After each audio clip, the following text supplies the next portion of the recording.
नमस्कार, good morning Maharashtra. मी सौरभ कोरटकर. तुम्ही बघत आहात TV9 मराठी. कुर्ला बस अपघातात 26 जण जखमी झाले तर 5 जणांचा मृत्यू झालाय. भरधाव बसनं 30 ते 40 वाहनांना धडक दिल्याची माहिती आहे. कुर्ल्यातील बस अपघाताचा सीसीटीव्ही TV9च्या हाती आलाय. अपघाताच्या वेळी बसमध्ये 60 जण असल्याची पोलिसांची माहिती आहे. बस चालकावर सदोष मनुष्यवधाचा गुन्हा दाखल करण्यात आलाय. अपघात स्थळावरून आपले प्रतिनिधी रवी खरात आता आपल्या सोबत आहेत. रवी, नेमकं काय घडलं? प्रत्यक्षदर्शींनी काय बघितलं? सौरभ, अगदी बरोबर. काल रात्री 9च्या सुमारास भरधाव बसने अनेक वाहनांना धडक दिलेली आहे. आपण सध्या घटनास्थळी आहोत. ही घटना एकंदरीत कुर्ला परिसरातील घटना आहे. LBS मार्ग या परिसरातील ही घटना आहे. आपण पाहतोय की 332 नंबरची AC बस ही कुर्ला डेपोतून निघाली असता ती थेट अंधेरीच्या मार्गी जात असताना मात्र कुर्ला डेपोच्या बाहेरच काही अंतरावरती या बसने अनेक वाहनांना धडक दिलेली आहे व वाहनाव्यतिरिक्त काही नागरिक आहे त्यांना देखील चिरेडला गेल्याची माहिती समोर येत आहे. आतापर्यंत 26 जणांवरती 26 जण आहेत, हे सध्या जखमी आहेत व 5 जणांचा मृत्यू देखील झालेला आहे. व त्याचबरोबर आपण पाहतोय की मी माझ्या कॅमेरामॅनला सांगू इच्छितो की त्याने तो खांब देखील दाखवा. ही बस या खांबला देखील धडकलेली आहे व शेवटी ही बस याच ठिकाणी थांबलेली होती. मात्र बसचं वजन हे काही प्रमाणात मोठं असल्याने ती टोईंग व्हॅनच्या सहाय्याने पोलिसांना रेस्क्यू करताना आला. मात्र त्यानंतर क्रेनच्या सहाय्याने सध्या बसला आता रेस्क्यू करून बसला डेपोत घेऊन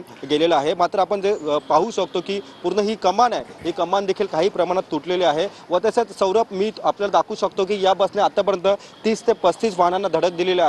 आपण ही वाहने देखील पाहू शकतो. अशा प्रकारे हे वाहने आहेत.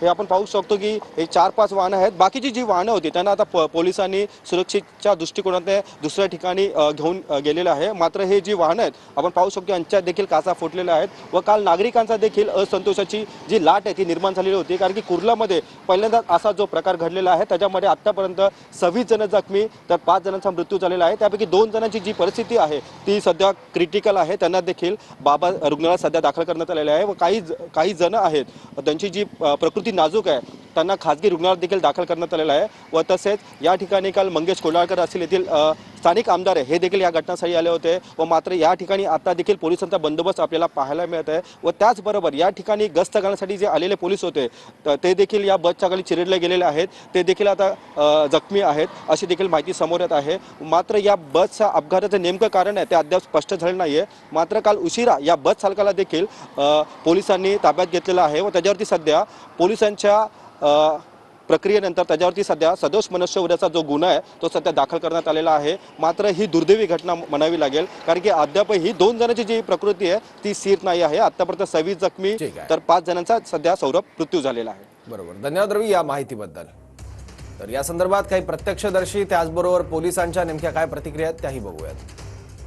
कुर्ला या ठिकाणी बेस्ट बसने नियंत्रणाबाहेर जाऊन कुर्ल्यामध्ये जवळपास 30 लोकांना चिरडलेलं आहे. त्यापैकी 4 जणांची आत्तापर्यंत डेथ झालेली आहे. 25 जण हॉस्पिटलमध्ये विविध ठिकाणी उपचार घेत आहेत. चालकाला ताब्यात घेण्यात आलेला आहे. गुन्हा दाखल करण्याची प्रक्रिया सुरू आहे. एकूण या चालकाने काही मद्यप्राशन केलं होतं का किंवा काय असं या संदर्भात काही तपास झालेला आहे का? याबाबत तपास सुरू आहे. आता सध्या घटनास्थळावरून बस ॲक्सिडेंट झालेली बस या ठिकाणी हलवण्यात आलेली आहे.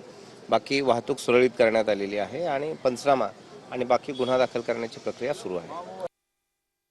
एक दुर्दैवी घटना आज या कुर्ला परिसरामध्ये घडली आहे. जसं की आपण जाणता बेडचा अपघात या ठिकाणी झालेला आहे आणि या घटनेमध्ये त्या दुर्दैवी अपघातामध्ये प्रथम 3 आणि नंतर आता माहिती जी आताची लेटेस्ट माहिती आहे त्यामध्ये 2 अशा एकूण 5 खरं तर घडलेली घटना दुर्दैवीच आहे. त्याचा पोलीस यंत्रणेच्या मार्फत योग्य तो तपास सुरू आहे. मात्र या घटना घडता क्षणीच या ठिकाणचे जे लोकप्रतिनिधी आहेत मंगेशजी कुडाळकर साहेब यांनी तात्काळ घटनास्थळी धाव घेतली. विविध हॉस्पिटल्समध्ये ज्या हॉस्पिटल्समध्ये सगळे रुग्ण ॲडमिट आहेत त्यांची देखील त्यांनी अस्तेवाईकपणे चौकशी केली आहे आणि या घटनेची राज्याचे मुख्यमंत्री श्री देवेंद्रजी फडणवीस साहेब, उपमुख्यमंत्री श्री एकनाथजी शिंदे साहेब यांनी देखील दखल घेतली आहे आणि त्यांच्या सूचनेनुसार आता खरं तर मी या ठिकाणी कसं झाला बसमध्ये अपघात? वय बसवाले वही बस में कितने लोग थे बस में? बस में नहीं थे, मैं नीचे थे। हाँ, नीचे नीचे नीचे लोग कितने लोगों को लगा आपके सामने? बहुत आदमी के लगा।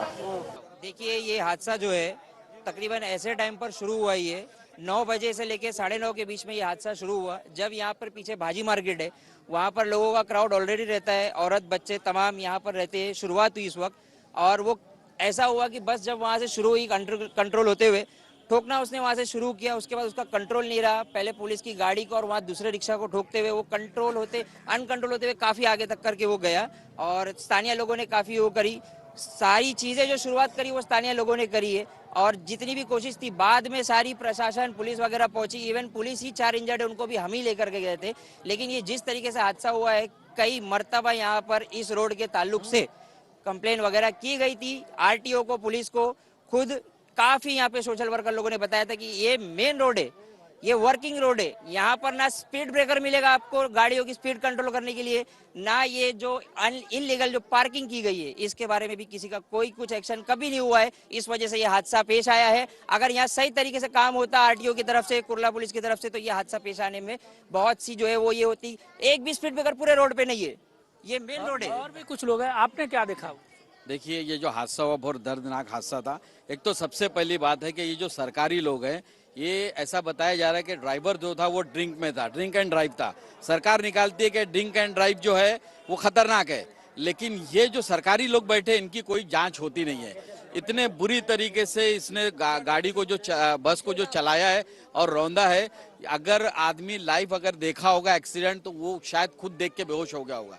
और ये जो रोड है, जैसे हमारे एडवोकेट दानिश ने बताया, ये बहुत कंजेस्टेड रोड है और कई टाइम हम लोगों ने भी इसकी कंप्लेंट की है।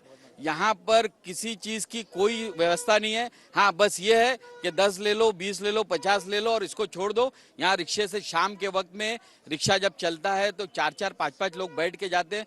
इंसान की कोई कदर ही नहीं रह गई है। आज या